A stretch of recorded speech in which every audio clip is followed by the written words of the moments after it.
আসসালামু আলাইকুম দর্শক, একটা সুখবর দেই। সমকালের একটা খবর হচ্ছে ২০ মাস পর ২২ বিলিয়নের উপরে রিজার্ভ, অর্থাৎ বৈদেশিক দায় দেনার শোধ টোধ করে এবং ওঠানামা করছে। তারপরে এখন ২২ বিলিয়নের উপরে রিজার্ভ এসে ঠেকছে। এটা নিঃসন্দেহে সুখবর। আগে তো কমতে কমতে ১৩-১৪তে চলে আসছিল শেখ হাসিনার সময়।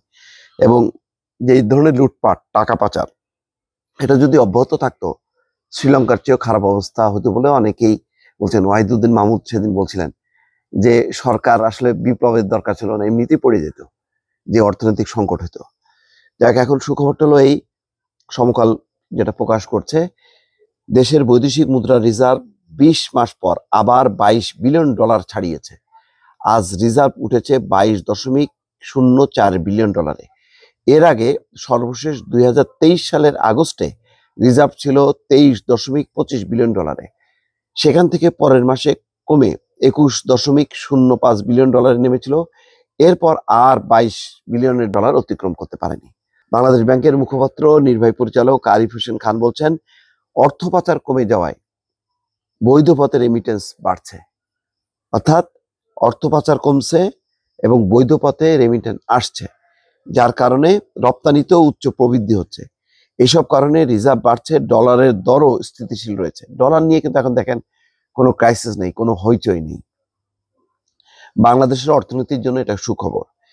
দেশের ইতিহাসে রিজার্ভ সর্বোচ্চ $48.0 বিলিয়ন উঠেছিল ২০২২ সালের আগস্টে।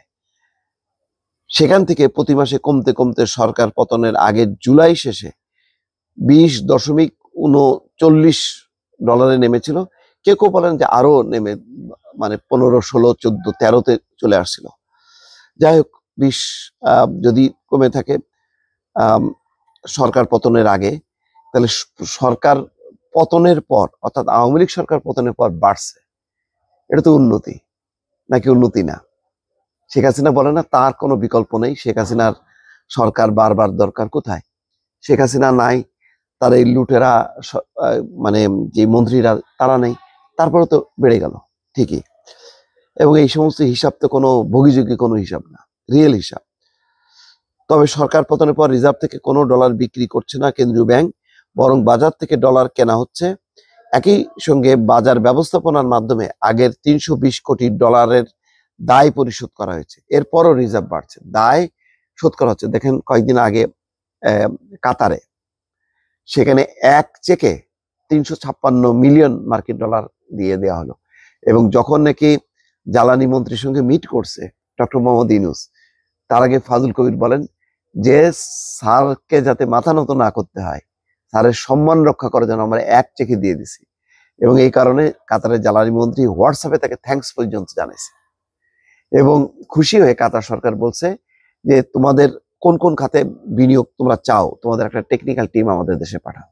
অর্থাৎ আপনি আপনার যদি শক্তিটা দেখাতে চান বা দেখাতে সমর্থ হন, ওরাও কিন্তু আগে আসবে। আপনি ফকির ভিক্ষুক হয়ে আপনারা ভিক্ষা দেবে, অন্য কিছু সম্মান দেবে না।